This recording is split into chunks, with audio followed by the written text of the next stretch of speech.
There it is. Recording is in place. If you don't like that, tell us. We will cut you out somehow in the system. Otherwise, people who see the recording will see you were present. It shouldn't be a big thing, I guess. So, we have lined up a nice row of speakers. I'm the moderator. You can see my picture in the top. Unfortunately, Annette Snedegaard, who's Consul General in Istanbul, couldn't make it this morning. We have an excellent stand-in. That will be Seda. She'll give a general introduction to the report. After that, Nenad, Sarko, Rasvan, and Seda will cover each of their countries and the district heating opportunities in their countries. You can all the way through ask questions in the chat. I ask the presenters not to look too much into that because we will cover all the questions in the end. But if you have specific questions, or if I have specific questions to the presenters, we will ask these questions right after their presentation. Otherwise, we'll just postpone all questions to the end, and Seda will round off the presentation or the webinar at the end. I've promised everyone, including myself, this should last less, and I mean less than 60 minutes. So, with no further ado, Seda,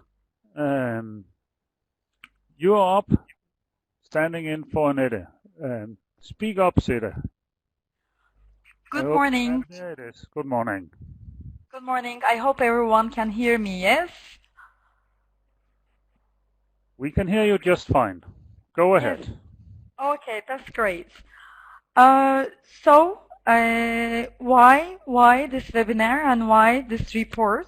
As the Trade Council of Denmark in Southeast Europe, we prepared this report focusing on Croatia, Romania, Serbia and Turkey, with a clear focus on the district heating sector in our markets to explore the opportunities for the Danish companies, Danish technologies in district heating.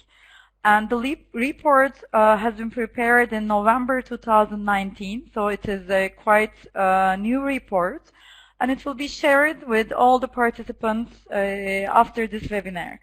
So why, as the region we chose district heating sector, it's because district energy is about renewable energy and energy efficiency, and it very well fits with Denmark's very ambitious climate change and green agenda, and it fits with our agendas in our own local markets. So we try to be very focused in the report with a mindset of solid business and export opportunities for Danish companies. And of course there are some challenges, but we see that opportunities are more than the challenges. So in our own markets, each country has different needs and local conditions. That's why we have local experts in our markets that will guide you in this webinar, and afterwards, if you are of course interested learning more about it. And the aim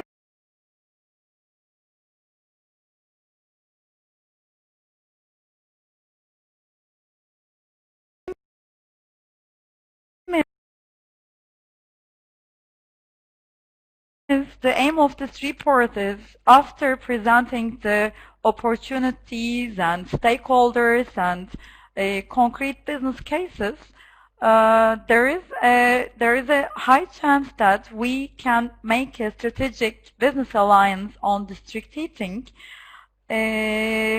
where we can just act as your own people in our local markets, that we can do a lot of activities for you. And there is a alliance going on in Turkey right now that I'm going to focus on during my presentation. So if you're interested in learning more, I think you will have our contact details, and we would be happy to give you further input. But okay. now I will Thank just leave the floor to my my dear colleagues in my region that are experts in their own markets. Mute your microphone. Sako, unmute your microphone and tell us what you want to share with us today. Sako, go ahead, please. Thank you, Morten. Thank you, Seda. I'll be showing a bit of the news from the district heating segment in Croatia. As Seda has already mentioned, Croatian status is in terms of both size and population, it is similar to Denmark, but when it comes to actually the development of the district heating segment in Croatia, we are far behind. It means that in Croatia, basically, we are at the level of infrastructure level. Not much has been done basically in the past decades, but now the cities which have district heating in place, and as you can see, that's 435 kilometers of district heating network with 160,000 end users. They are about to change the situation and modernize primarily infrastructure, but also remote reading and exchange of data. There are 11 district heating utilities in total, and all are owned by local self-governing units. We have started actually with one utility which we took to Denmark last year. It was the city of Karlovac, which is in a process of changing their pipes, valves, SCADA systems, and a lot of other components of the district heating network. So we actually had a meeting with all the officials from and stakeholders from the Karlovac project. We took them to Denmark. They visited several district heating utilities and talked to the Danish suppliers, and I think they got actually now a better picture on the things which they will tender in the coming period. And this is basically again, as I said, the infrastructure, hot water pipes which will be exchanged in the next 2 years. Then it's the valve shafts, then it's the revitalization of the equipment for the distribution network, hot water pipe, substation, heating substations, pump aggregates, and SCADA system. Here's basically an overview of the main players in district heating. Basically, we have had meetings with the top 6, which we will organize individual presentations and workshops with in May, when the district heating, when the DBDH and the Danish embassy will organize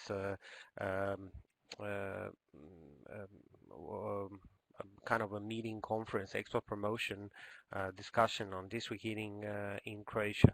And the top player is the state, of course. That's HEP, Croatian electricity provider, which has actually 2 companies for district heating. One is the production, and it's run in 3 cities. And then you have the HEP district heating, this Toplinarstvo, which is run in 7-8 cities.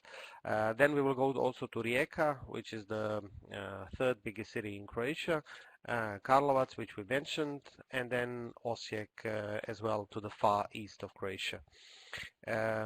Basically, in all of the projects. For example, if we take the production, there are equal opportunities at the moment in Croatia in the production sector for district heating as well as in transmission and distribution. In the production sector, Croatia is preparing, as you can see, a lot of public tenders. We have outlined some of those which will be tendered out in already this year. Some are going out in the second quarter, some are in the third, etc.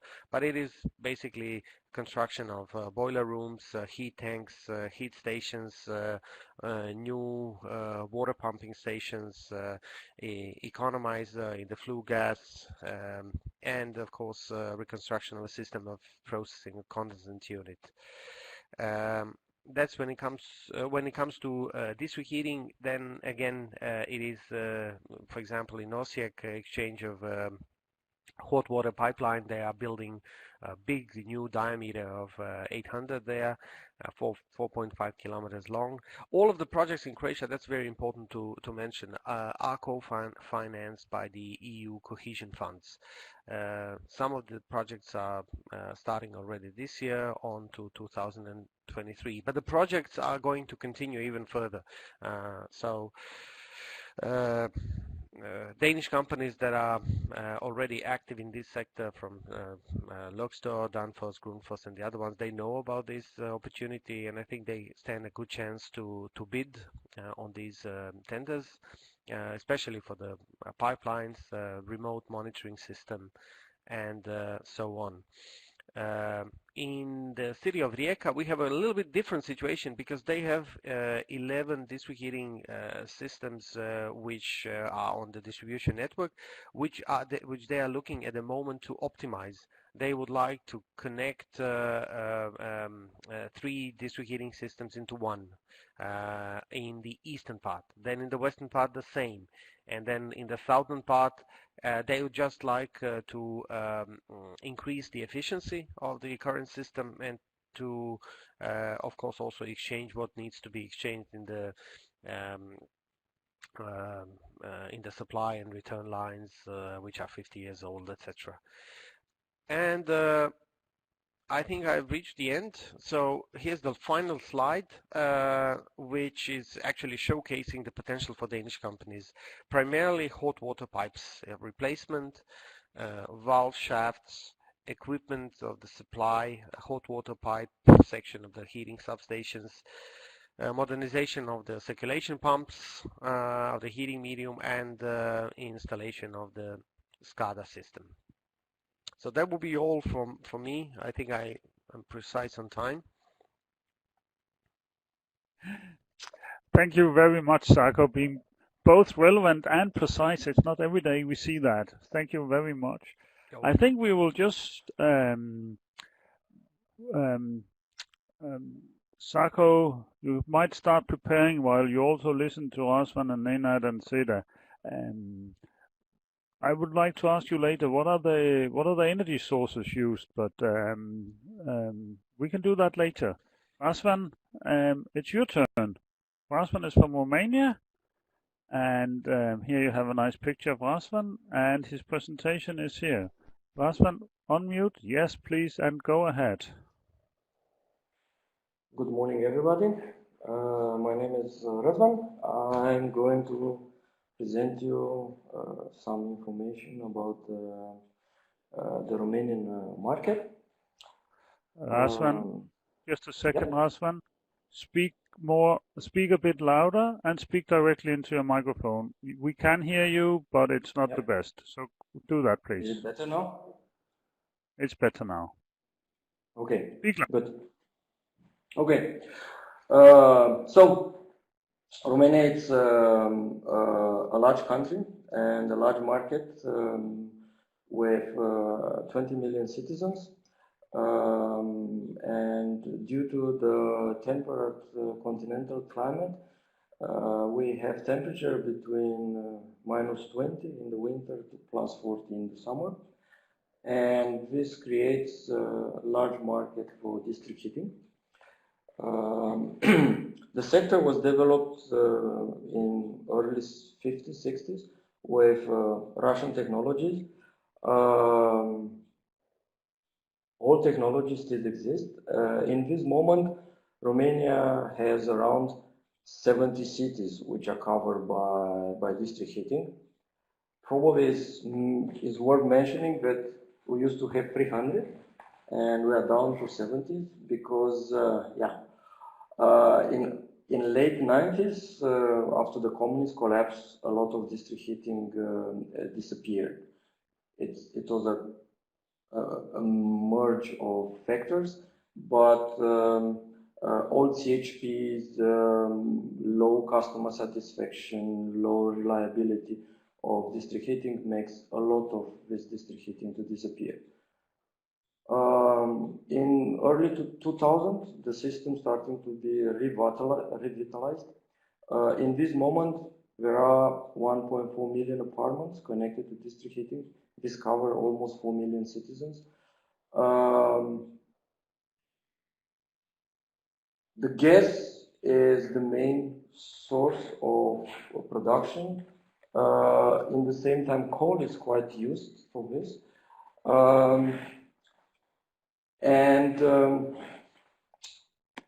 If we are looking to the stakeholder mapping, the system is very splitted. We have legislation set by the parliament.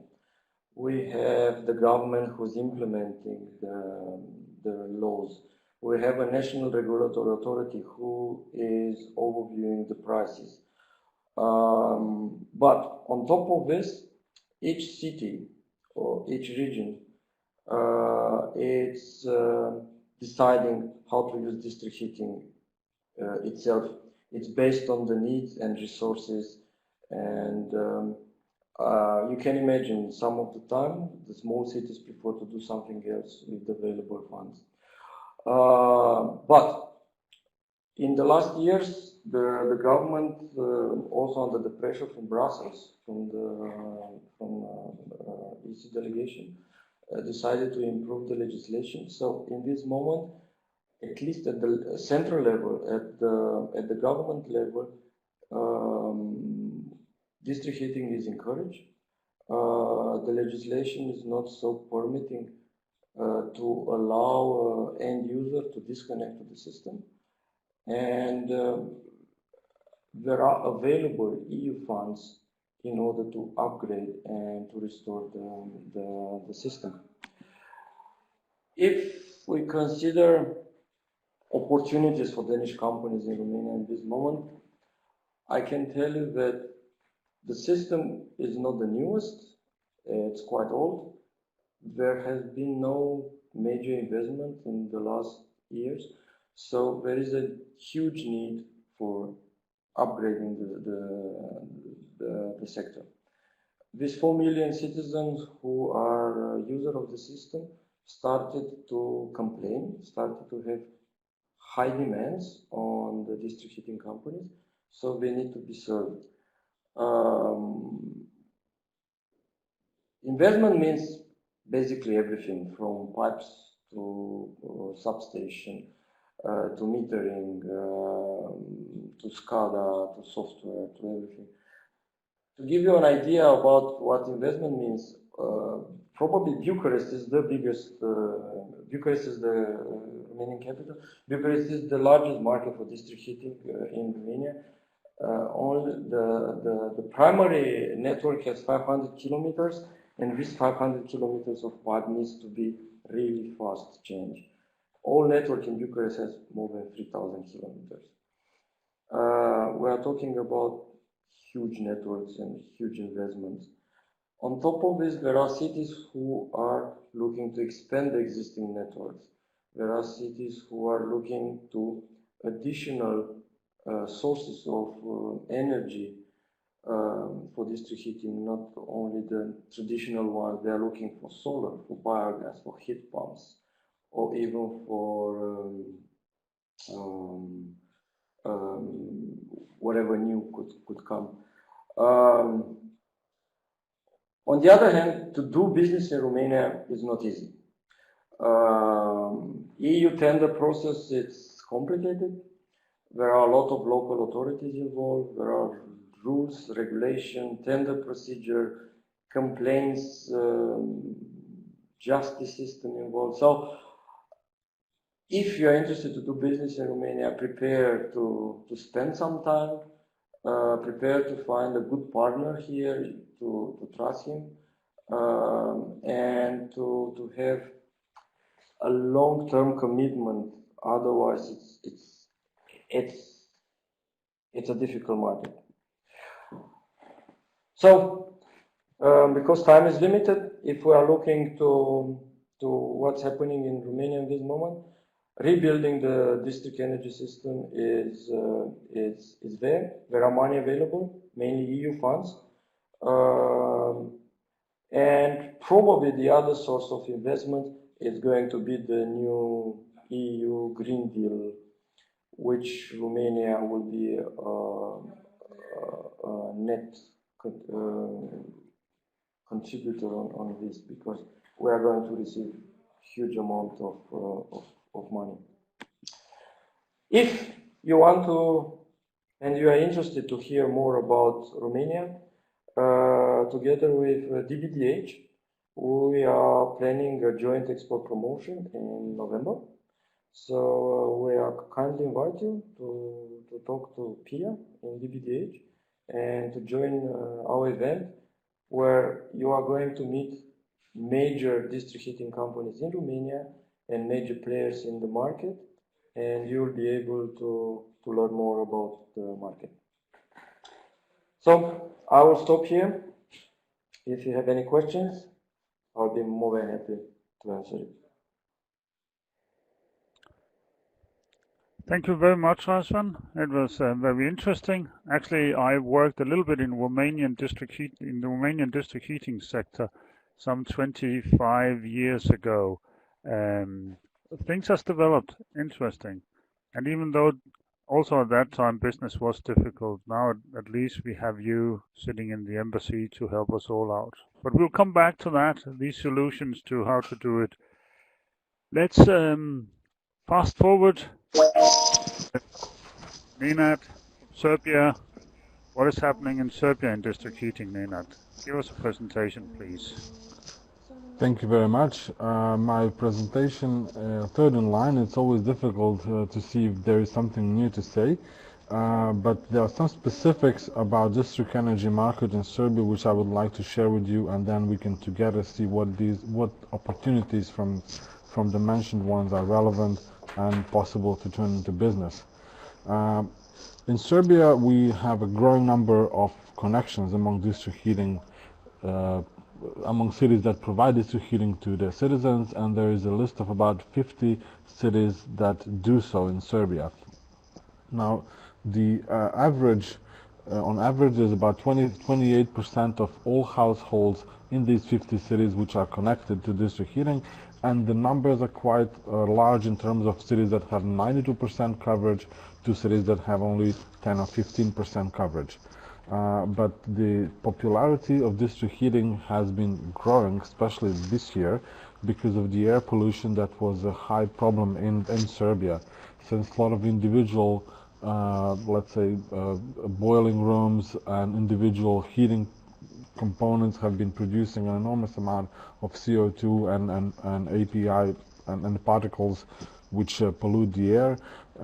We see more and more citizens understanding the importance of district heating. Some of the cities took initiative to allow free connection to district heating, popularizing this idea further, and I think this is a model that we will see in future being carried out by other cities, and this is definitely an opportunity for Danish companies. Now, if we talk to district heating companies, we see that their primary concern is production efficiency, meaning how can they produce more efficiently by using, let's say, natural gas or renewables in their production process. Then distribution efficiency, to minimize energy loss due to old and outdated distribution networks. Then controlling the energy use by improved efficiency and monitoring in substations, and if possible introduce renewables. Now, these are the 4 priorities that are shared among all district heating companies in Serbia. And district heating companies in Serbia, just like in many countries in our region, are owned by municipalities, meaning that they are public property, and their goal is to not to be profitable, but to provide good service to citizens. And this also means that at some point the energy prices are regulated. Ministry of Energy and Mining of Republic of Serbia draws the entire, let's say, legal framework around the operation of district heating, the law prescribing efficient use of energy, introduction of renewables, billing, and so on and so on.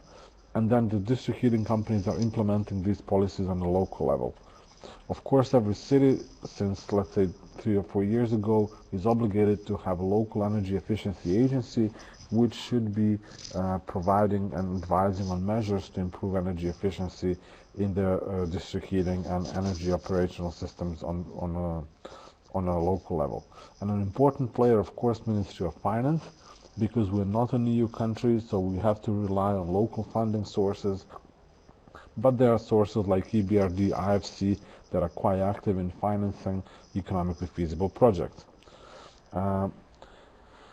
We made in our small analysis, SWOT analysis of Serbian situation. We really do think that there are two main directions that can be seen as opportunities for Danish companies. First is energy efficiency. This is something that Denmark is really good, that Danish companies can provide good solutions. And second one is basically to rely on relatively cheap financing, which is originating from EU to finance the turnkey solutions which combine technology and let's say operational models which will allow financing of such projects. If we can provide combined solutions in terms of financing and technical solutions, I think we could be in a better position to partake in bigger and more interesting projects. I will not spend too much time on this because you can also see things on the slide, but there are some also projects that we have been discussing with district heating companies in the past year or so and learned what they're planning to do. In particular, for example, replacement of circulation pumps into frequency controlled circulation pumps which allow better operation of systems. Then the replacement of technical rooms through skid systems, meaning that the installation and refurbishment of substations can be done faster. Improvement of distribution network, basically the replacement of old outdated pipes, and on average we're talking about distribution network being over 28 years of age. Consumption-based billing is by law prescribed that all district heating companies should have done already by now.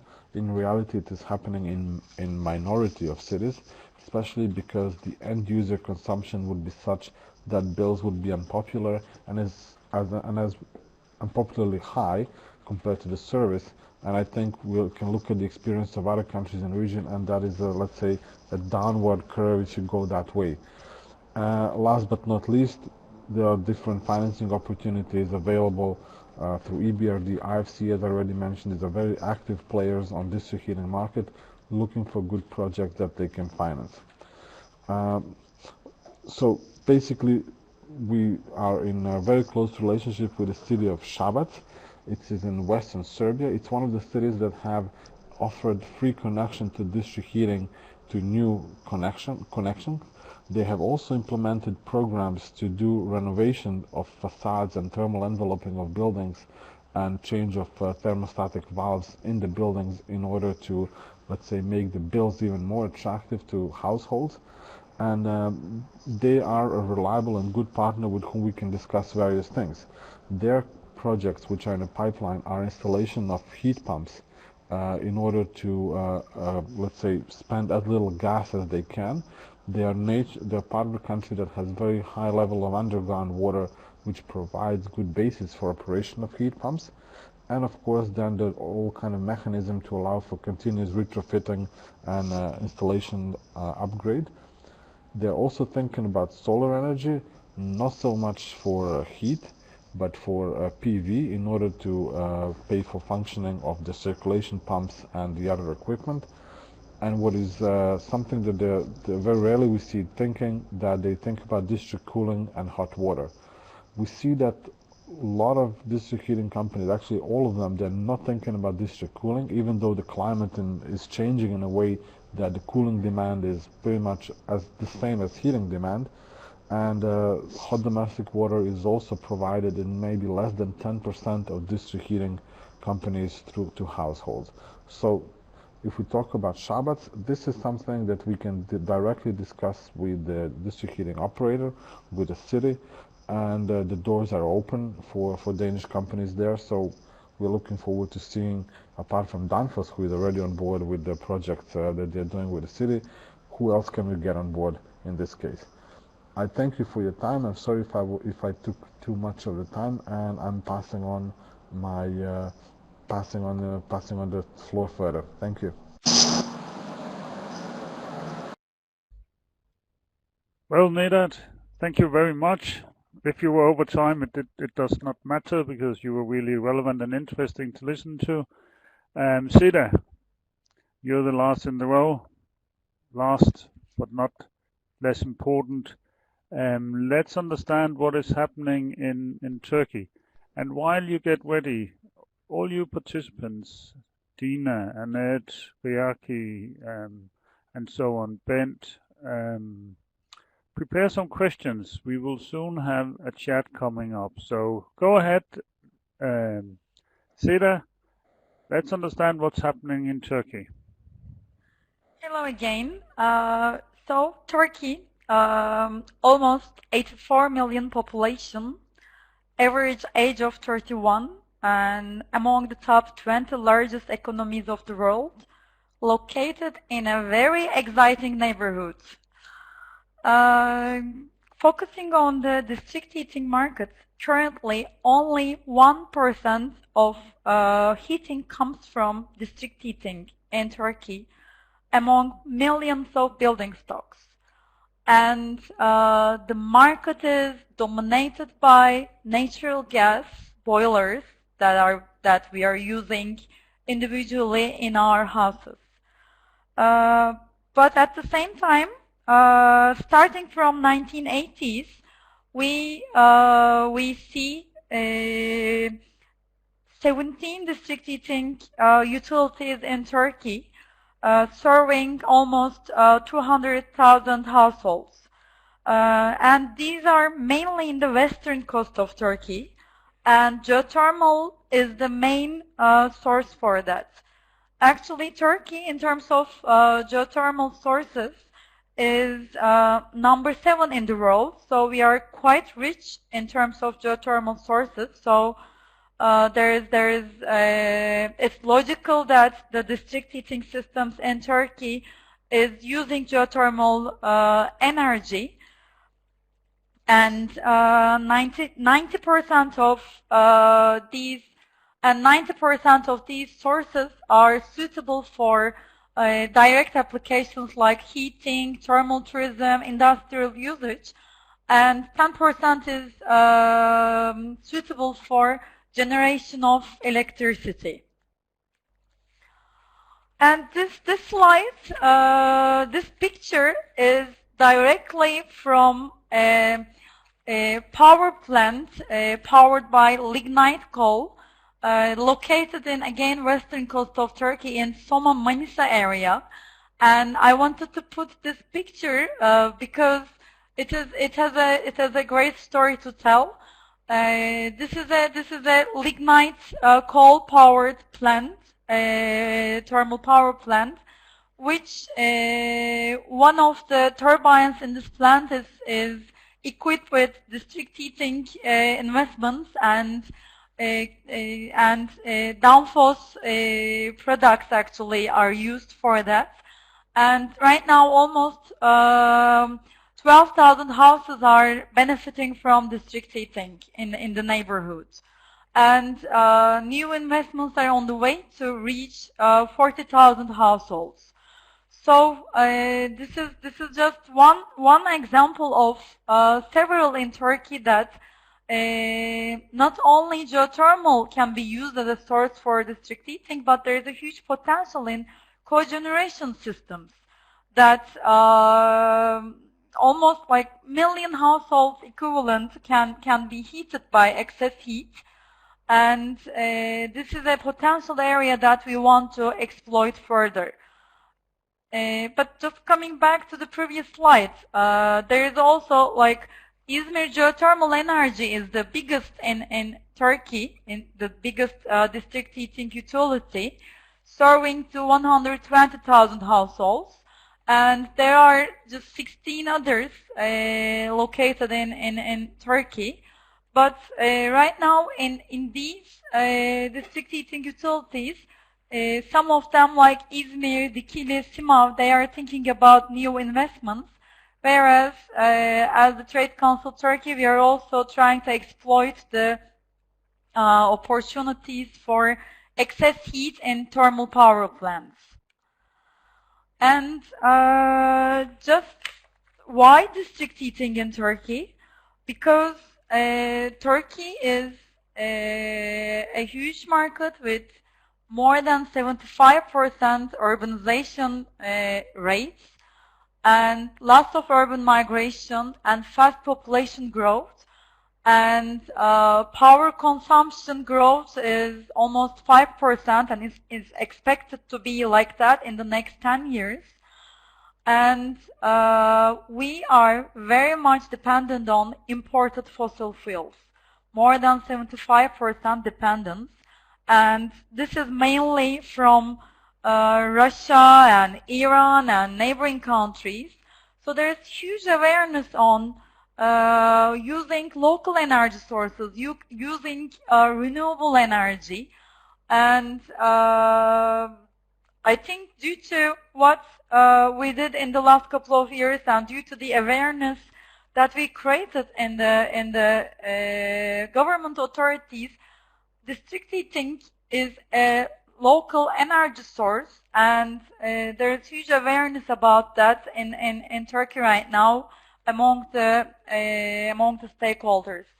And looking at the renewable energy sources, biomass and solar, biogas, there are I think crucial potential in all of those in Turkey that can be used.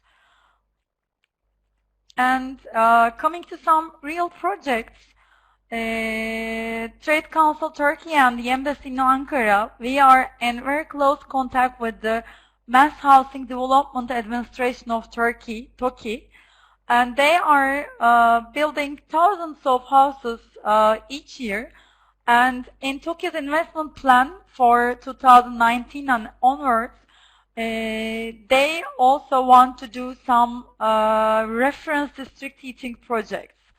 And one of them is this city of Gaziantep, where that will be the biggest urbanization project of Turkey when it is completed in 2035. And with a focus on this reference project, together with Danish Energy Agency, together with the Embassy in Ankara, and together with the well-known consultant company COVI, there has been some pre-feasibility studies done for the project specifically to use fourth generation district heating, to use biomass boilers and solar energy.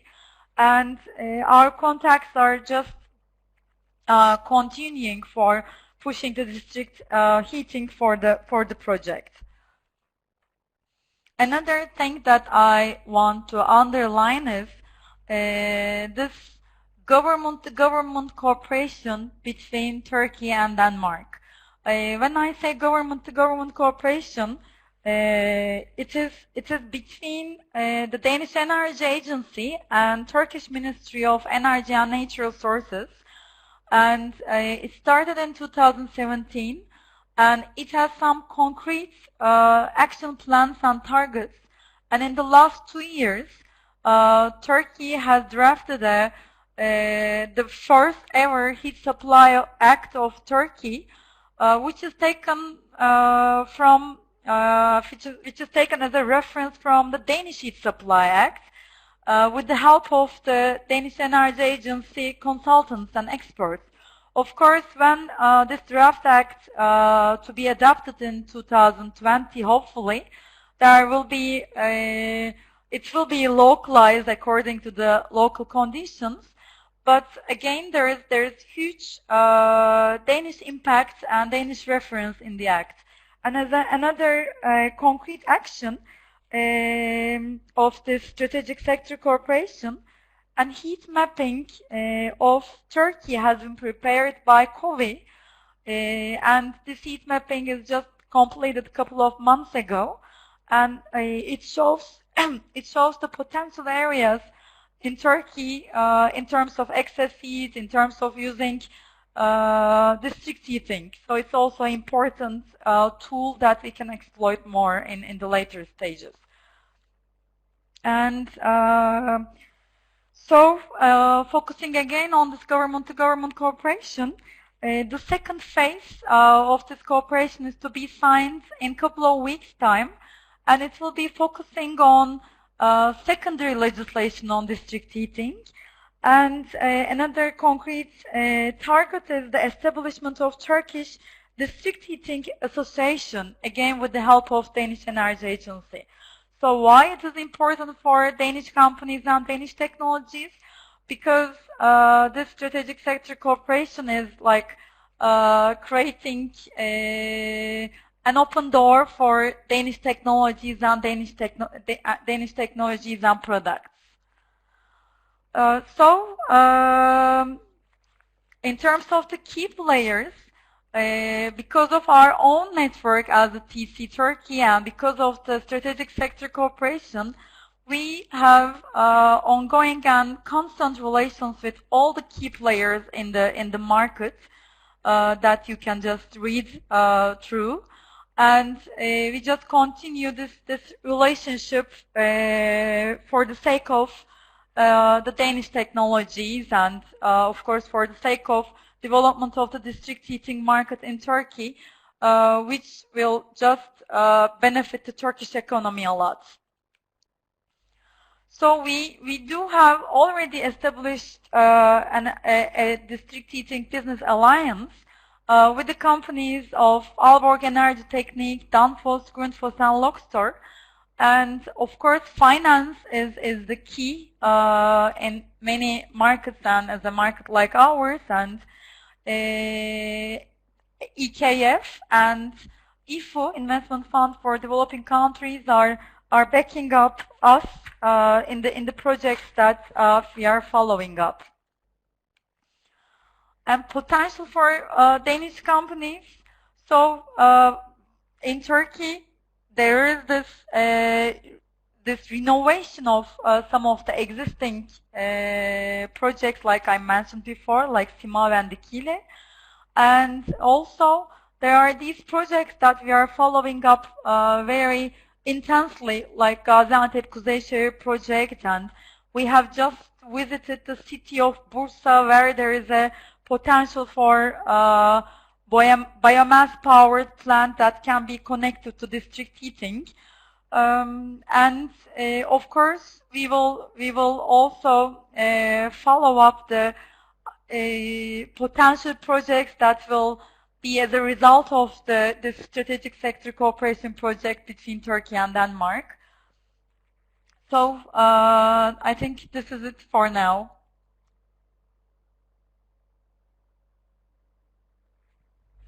Okay, thank you very much, Seda. Interesting presentation. Now, the whole idea is, I hope you can hear me all, that the participants could ask questions to the panel, and we'll just move over to this where we can chat a bit more. Just a second. I would like to show you this little picture. So, Leo, Annette, do you have questions for the presentations? If so, please go ahead and type them over here in the chat. And the only thing we were discussing so far was if the sound system was up and running. In the meantime, while you're typing, I hope you'll do that, I would like to ask a question to actually the whole panel. Most of you mention financing from EU. You mentioned the Green Deal. Seda, you also mentioned different financial sources. How important are these financial sources? I guess I know the answer to that. Very important. But then, how stable are they? Is it something we can rely on for a business to engage into each of your countries with a long-term strategy? Are these funding sources something that we believe will stay there for a while? Maybe Nenad or Sarko, you could launch. Just go ahead and speak when you have an answer ready for that question.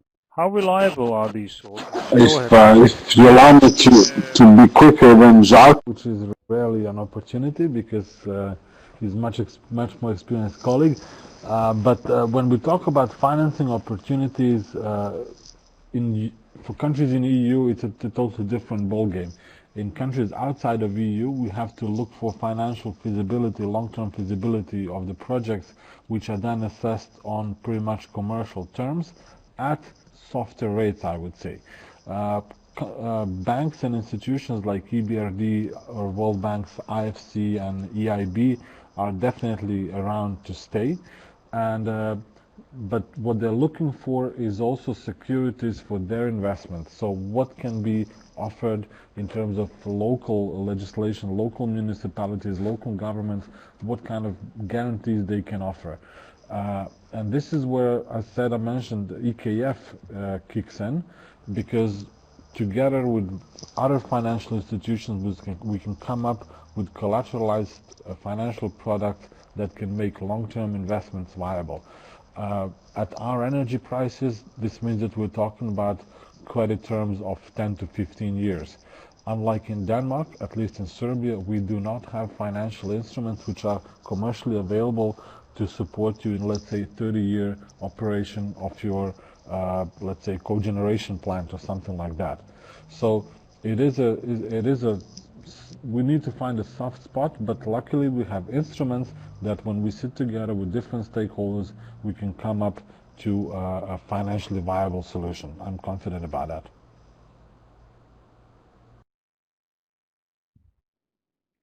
Last one, Sarko, please go ahead. Yes. In Croatia, thanks to the EU Cohesion Fund, things have started moving. As I said earlier, there's been I would say a silent move on the district heating prior to Croatia joining the EU. So basically, the EU money was a and has been, and it is in the true sense of this word, it's a life-saving belt for the district heating in Croatia. EU money is a grant, so it's not a loan, it's not a credit, it's a grant, and that changed the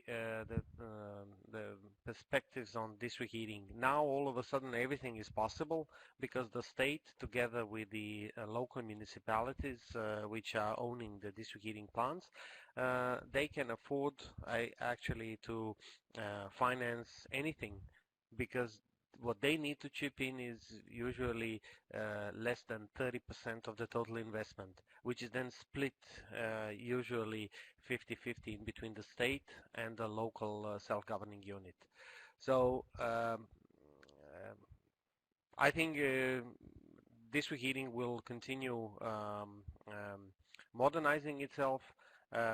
Money, as it used to be earlier, is no longer an issue. Now the only issue is actually how well do you prepare the tender and how many complaints do you have in the process. So that's where the issue is in Croatia. Sarko, thank you very much. Yeah, I'm pretty sure we all like a grant. It's a nickname for a gift, isn't it, almost, compared to loans and so on. Let's move into a bit of a different direction now. I was also looking into the renewable energy sources for district heating, and you have all of you kind of briefly mentioned them. Heat pumps, coal and gas must be avoided in the future, and so on. So I would like from all of you, starting with Seda, maybe, um, how important is the renewable energy sources, and please also answer the specific question from Leo, especially Croatia and Serbia. What are the status on solar thermal? So renewable in general and solar thermal specifically. Seda, maybe you start? Yeah, sure. As I mentioned during the presentation, I think right now using renewable energy is utmost important for the Turkish government because of the economic challenges and the period that we are passing through. You know, every period has its own opportunities and challenges, and because of the high import rates, which is from foreign currency, the deals are with foreign currency, puts huge energy import bills and burdens to the Turkish economy. But at the same time, we are wind energy rich and solar rich and biomass and biogas. So there is huge potential. So there is this there is this awareness, and there are incentive schemes to support that. So I would very much say that the awareness is there. And just as an add-up to the finance question that you were just asking, we are also in close contact with EKF, and EKF also has this tendency to do more district heating projects in the world, not only wind-related financing, but also maybe smaller but strategic projects that I just wanted to share with the participants. So this is also EKF's new strategy, and we had witnessed that in Turkey with some deals in the Turkish market. Thank you, Seda. Nenad, is it you? Osman, Sako, who is first to answer the question? Renewables in general and solar specifically? I can see there's some discussion going on. Leo, I'm pretty sure you will sign up. So, yeah, who's next? I can touch upon the solars. I mean, obviously Croatia is looking now more intensively in the solar due to the taken responsibilities in the Green Deal. Croatia will be gradually substituting part of its renewables, part of its energy sources with renewables. It has firstly started with wood and biomass. Now solar, especially in the city of Rijeka, they are looking into it. Leo has asked about the funding opportunities. They are basically the same, you know. It is, again, you know, if the project which Rijeka is looking into if it's going to be financed by the EU Cohesion Fund, then the funding opportunities are there. Everything in Croatia is, first option is always EU Cohesion Fund, and then the city and the company which is behind it is looking for other opportunities. But what they have basically outlined is a combination. The solution model which they are looking at is a combination of natural gas cogeneration with renewable thermal energy from solar thermal panels. So this is what Croatia is mostly now looking into, and yeah, that would, I mean, if there are further questions, I can of course provide a current status on the solar and answer more specific questions later on. Thank you very much. Please, everybody, Leo and everybody, Bent and so on, Annette, Please remember to type in your email address at the bottom part of this slide you are looking at now, so we can send you the report we have been discussing here. We are running out of time. I promised you that we will stick to 1 hour precisely, and there is now 2 minutes left. Seda, do you have one last comment? You have that before we finish this? Yeah, just summarize all my colleagues. I think there were some keywords, like we talked about, like production efficiency, distribution efficiency, awareness on air pollution, and using local renewable energy sources and green finance. And I think we also touched upon some concrete business opportunities for Danish companies. And we are, as the Trade Council Southeast Europe, are already in contact with utilities and key stakeholders in the district heating field. And Denmark and Danish companies are respected in terms of green technologies in our markets.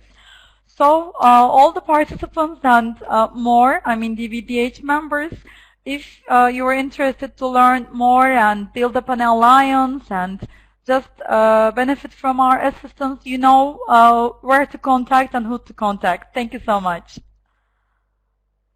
Thank you very much. I think we will finish here. If you when you share your email address in the bottom field, we will, from DVD8 side, it's primarily Pia. I think you're listening in, Pia. We will make sure that every time we do something with in these 4 countries, you will of course be upgraded, and you will also be approached by the 4 presenters here when with the report and other relevant information to you.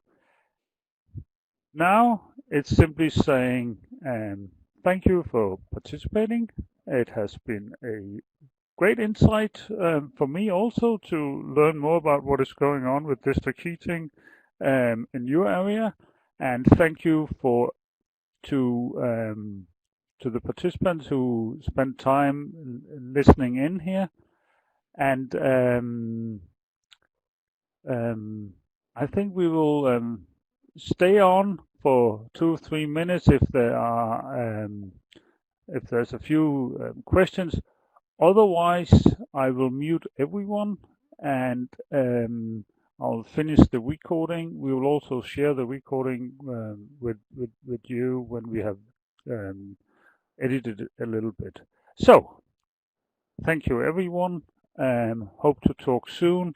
And if you have anything on the chat, go ahead. Otherwise, we will finish here. Thank you. And